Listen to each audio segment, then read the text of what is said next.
everyone, welcome back.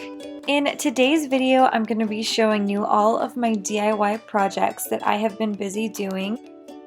I have so much to show you. I will start with this piece I got from ARC for literally $10. Went ahead and just picked my paint at Home Depot. This is called Cracked Pepper, and it's gonna go next to my like farmhouse style bed that I have ordered from American Furniture. I'm gonna show you all the products I use, every paint, every layer, to get this finish. I'm really happy with it. It was super inexpensive. I'm also so mad at myself because I was so dumb and like forgot to take a picture of the before. I'm gonna be trying to find a nightstand that looks like what it looked like beforehand and show you so you can kind of compare. This has become kind of a new hobby of mine and I'm loving it. The next piece that we have is my dresser. This dresser used to be black, so it was all black, and we bought it, it was white. Then we painted it black, and now we painted it white again. And it got these cute little knobs, and then we went ahead and just distressed them a little bit more because the knobs were a little bit too white against the white paint. I'm super excited about how it turned out. I think it's gonna look so good. So this table also used to be kind of like a darker coffee espresso brown, and we painted it black, and then we added these copper vintage knobs to go with it, and it kind of matches the feel of my dresser. So it has a little bit more of like a rustic finish to it because the roller we used was kind of bubbly. I kind of actually ended up liking it this way. I'm like super into this whole like refinishing thing, and I'm so happy that I tried because it wasn't as bad as I thought, and we have like brand new furniture that we just painted. Okay, so the first thing that I do is I take this Murphy oil soap, I mix it with some water, and then I get any dirt and grime off of the surface just to make sure that doesn't get in the paint. I also wanted to mention that it's totally optional to sand your pieces of furniture, but I went ahead and used an electric sander just to get a good grip for the paint to grab onto.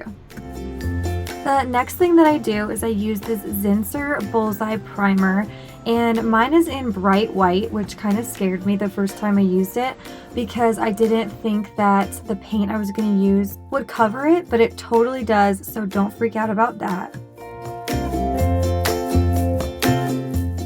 For my dresser, I used this Rust-Oleum linen white chalked paint. And I also used a roller for the large surfaces because it's way easier to do that than to try to spray paint the whole thing. This is the Cracked Pepper Behr paint that I used for my nightstand as well as my drawers. This guy was a little bit more expensive, but it's because I got the Marquee, and I used this for my little end table that I painted black. Also, pro tip, it is so hard to paint the legs normally with a roller or a brush, so using a spray paint is going to make that process so much easier, and you're going to be able to get into the little cracks a lot faster. Last thing I do to finish it all off is go over it with some water-based interior. I use the semi-gloss finishing spray, and this is just going to kind of lock everything in to help prevent chips and different damages. Finally remembering to show you what the before looks like. So here we are, it's like a light oak wood, and we are going to paint it the same color as the dresser, which is this dark gray color in Cracked Pepper. This dresser is from literally my baby room when I was little, and so I'm leaving this gem in here. Here are the pieces of furniture when they were all done and I put them finally into my room.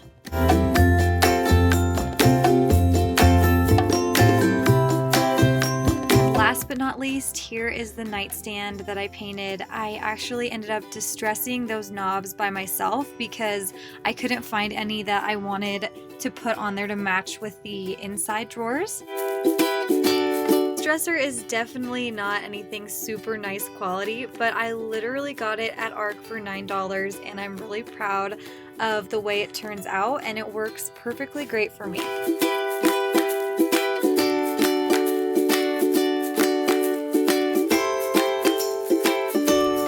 This little end table also turned out really good. I think it goes perfectly in this corner because it's against the cream colored wall. Comment down below in the comment section if you love Magnolia Farms. I think their whole family is so cute, and I just got her cookbook and I'm so excited to use it. My sister is actually going to end up using these drawers, but I think the knobs turned out super cute and it's such a good color. So I also wanted to do a little garden update. First off, how cute is this little decoration? I got this for my birthday and I think it looks so good. Just kind of makes the whole garden. My bell peppers are really coming in. I literally have a baby bell pepper and I'm so happy to see it grow. I also used a jalapeno off of this plant last night for our salsa and it was so good. This is a whole nother jalapeno plant. The basil is kind of being overshadowed by the tomato, but we use basil so much and it's actually been awesome. The only problem is there's little holes in it, I think from the caterpillars. Then I also planted some cilantro right here and then some dill because I'm trying to make maybe some dill pickles. And now for the fun stuff, my tomato plants. So I will put a side by side of like the garden of what it looked like before and what it looks like now. Now learning from this, I'd probably want a bigger space between each tomato plant just because I didn't realize how big this one grew. And I'm also learning about indeterminate and determinate tomato plants, and they have different ways of growing. So this one is my cherry tomato plant. I have a little cherry tomato popping up right there. These are my Roma and my patio tomatoes, and then my mint is just going crazy. The other thing I wanted to show is when I move into my new place, I'm not gonna have room for this big garden bed. So I got this cute little thing. It was just $10 at TJ Maxx, and I'm gonna just poke holes in the bottom of it because this is gonna allow it to drain. I'm gonna just plant like 3 main herbs that I'm gonna use all the time. Mint, basil, and cilantro are my main ones that I use. I can't imagine not having something fresh to pick and bring inside from the garden. So I'm really excited about that.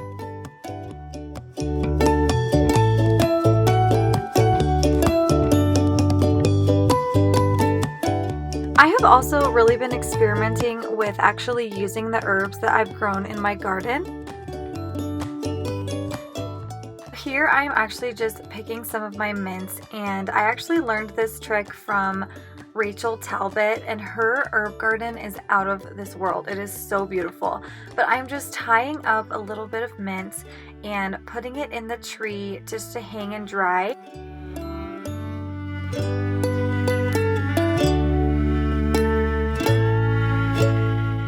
I actually ended up trying to make my own homemade soap. So I just had this shea butter soap base that I ordered off Amazon, and I was going to use some of the dried mint. However, the presentation of the soap ended up looking really kind of gross, so I'm going to rethink the recipe and try it again. Thank you so much for watching. I'm so glad that I could get back on here and show you guys what I have been up to. Be sure to subscribe to my channel, and I will be seeing you soon. Bye.